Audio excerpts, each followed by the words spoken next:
Well, I'm on the farm today, and I've bought another tractor. And what I got here is another Model 50 Massey Ferguson, and this has got a front end loader on it. This is a Model 100 loader. It's kind of hard to see. It's really a Davis loader. If you know anything about or read anything about early Massey Ferguson, and even Ford loaders, Davis, I may have said Davison. Davis made the loaders, and so there's a bazillion of these things out there between the Fords and the Fergusons, and in any event, I was driving home from work and saw this thing in the neighborhood that I'm familiar with, that I kind of cut through, and I knew the guy that owned it, and I stopped in. He had a for sale sign on the front, and I stopped in and looked at it, and I was like, at first I thought it was a Model 65, and I started looking, and I figured out it was a Model 50, and so the price was very, very attractive. Let me put it to you that way. And knowing that the Model 50 that I have is a great tractor, and then this one's got a few things in addition to just the loader. This little Land Pride Lake rake was included. It's a Model RBT 1584. It's kind of a cheap rake. There's some damage right here I gotta look over, and one thing it had that I really liked, it's got a set of remotes on the back. Now obviously when you use these remotes, you disable the 3-point hitch. It runs off the same pump. And new top link there. It's got the drawbar, and it's got like 2 sets of wheel weights, cast iron wheel weights on each side. And so I talked to the guy, and I drove it around. He had a place down there I could drive it around on. It was out on right next to the highway, and you know, I checked the loader as best I could, and this loader has a front pump. A lot of these Davis loaders ran off the crankshaft, off the engine, and so what that does, you know, you get pretty fast response on the loader compared if you'd had it plumbed in to the 3-point lift. And then of course it frees up the 3-point lift. You know, it frees up the 3-point lift to be used irregardless of what you do with the loader. And so I thought, for the price, you know, why not? I'll buy it. We needed a 4th tractor up here last summer. The Model 50 I would use, and my Vermeer, when it came time to bale hay, I would drop the Vermeer and use the Model 50 to hustle wagons over to the barn and push them in. And so what we'll do with this tractor, in the middle of haying, I'll be able to leave that Vermeer on my original Model 50 all summer, and just change it out from rake to tedder mode, which will be really nice. And then when we start baling, we'll hustle wagons over with this tractor, push them in with that loader right there instead of the front bumper on my other Model 50. The fluids look okay. I mean, obviously the engine oil is dirty, and I probably need to change the transmission fluid, which I will. The lights, I think the lights work, except this one, which surprised me. It's got this goofy horn on there. I'll probably take that off. I don't know that I need a horn. It's got a canister oil filter, and my other Model 50 had that. I'll be replacing that with a screw-on filter, and that's an easy enough job, I hope. And let's see, so the loader bucket, it's got these forks in it. And I thought, you know, this is something they've scabbed together. I mean, it's got a lot of wear and tear on it. But it turns out that this is a factory bucket. There were several buckets available for these loaders. And this one was designed that you could unbolt the shell of the bucket, slide it off those forks, and you'd have a manure, you know, you'd have a manure fork on the end of your bucket.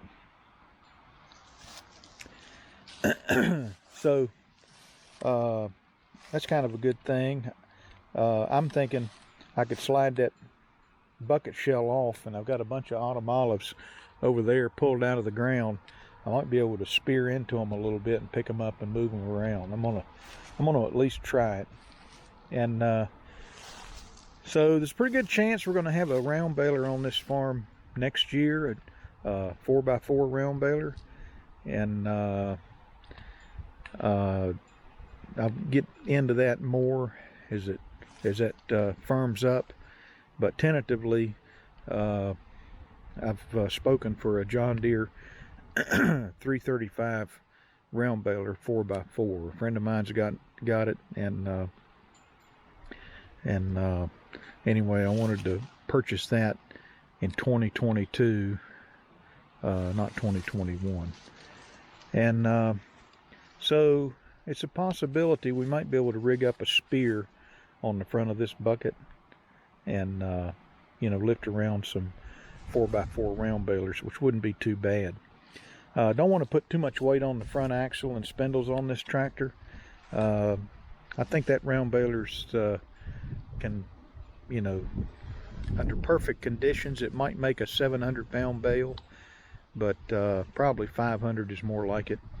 The Davis loaders that were like this, there was a 99, a 101, and a 102. And the 99 and the 101 had a single cylinder right here to tilt the bucket. The 102 had twin cylinders out here. I think the 99 could lift about 1,500 pounds, and the 101, I want to say about 2,100 pounds.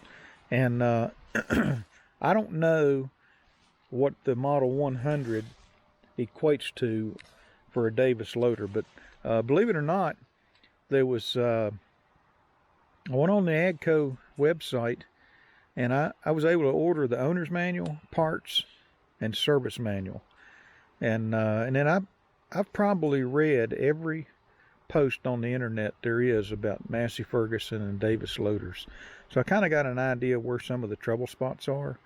And one of the trouble spots that you get into with the loader is sometimes the spools on this loader on here don't work. Maybe they leak down, I'm not real sure. I'll do a whole video later on the loader itself. The guy told me it wasn't working, and he had a mechanic do some work on it, and but this is all new to me, so I don't know what's going on here. So anyway, I've when he started it up, he had to jump it because the battery was pretty much dead, but it fired right off just like my other Model 50, and there wasn't any more smoke than my other Model 50. Sounded pretty much exactly the same. And then while I was driving it out in the guy's yard that was next to the road, another guy pulled up, and he was interested in it. He wanted it. And I was like, dang on. So I checked out, you know, the brakes and the clutch, and I even, you know, I checked out and made sure the PTO would come on, and I just did everything I knew to do in a short amount of time Just the fact that the thing started and ran and didn't knock, I thought was pretty good. And so the other guy wanted it, and if I was going to buy it, I had to give him a decision right there on the spot. And so I told him, I said, I'll take it. I figured, you know, these are pretty simple tractors. I can probably fix whatever's broken, and if not, maybe just flip the thing and make money on the deal. But I was glad to get this little scraper blade. That's nice. The seat is not the same as on my Model 50. I think this seat came off a Model 65, maybe another different Massey Ferguson model. I'm not real sure. This is the same model year as my Massey Ferguson 50. It's 1962. And there was no multi-power on this tractor. So I looked at the serial number and decoded all that, including the date. One thing that's on here that I don't really know what it is or what it was for. Maybe it was for some cultivators or something, but it's got these little arms bolted in right here. I imagine they were for maybe a cultivator of some sort. I really don't know. It's got this old ammo can here for a toolbox. I'm not too crazy about that. These fenders are replacements. They're not original. As evidence, there's no hole in here with to drop tools in. And of course, these fasteners on here on both sides are somewhat new looking. I don't know that the fenders are new. I'm sure they're not, but in any event, they're not all rusted out, I guess is the biggest thing. You know, you can kind of lean on them and they seem to be in pretty good shape. So I kind of resisted the urge to go out and just buy a new battery, because this one wasn't holding a charge or didn't have a charge on it, and I thought I'd try to charge it up. It's been on a charge for a couple hours, maybe 2.5 hours, something like that. And there's the battery hold down. And I just thought I'd just kind of see what I got before I rushed out and tried to buy a battery. The coolant level's okay. The oil level's okay. The hydraulic oil level's okay. All of that stuff needs to be changed out. And thoroughly greased. Probably need to adjust the clutch a little bit. I'm not too concerned if this thing turns out that it needs a clutch. This is not like, tearing apart my 1105 and having to remove the cab. These are pretty simple tractors. And so what I'm going to do here is I'm going to shut this camera off for a minute and kind of unhook the battery charger and just kind of see if it'll start. So I'll be back.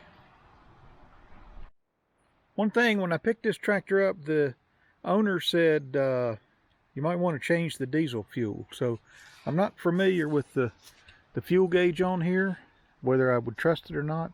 So I got a stick down there and stuck it in the tank, and I probably had about that much diesel in the bottom of the tank.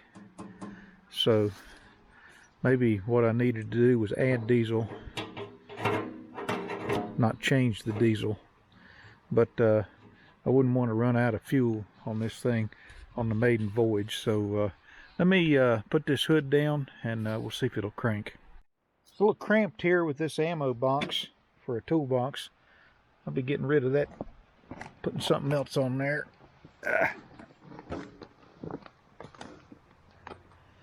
Oh boy.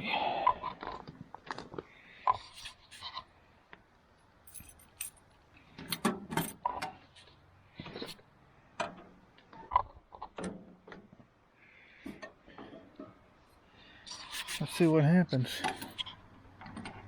Nothing. Ah, I need to hook the battery cables back up. Alright, that was easy enough fix. Let's try it now.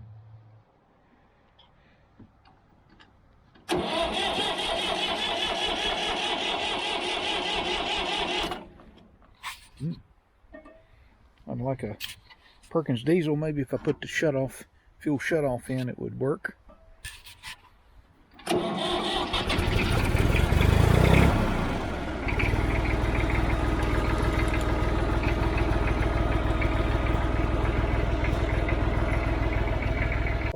So 3-point hitch works. It's actually faster than my other one. Now let's see here.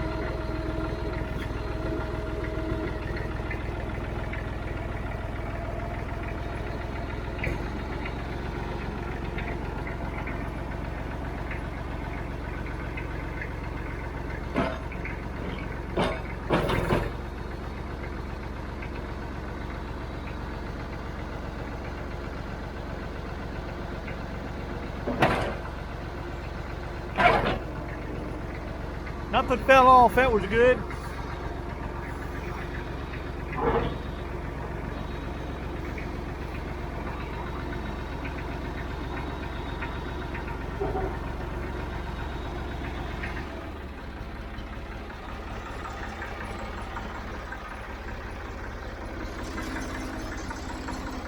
So there it is, the new purchase here on the farm. The Model 50 Massey Ferguson 100 loader, which is a Davis loader, and Land Pride blade.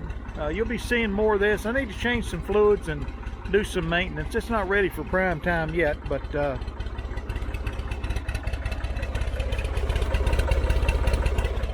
thought I'd show it off.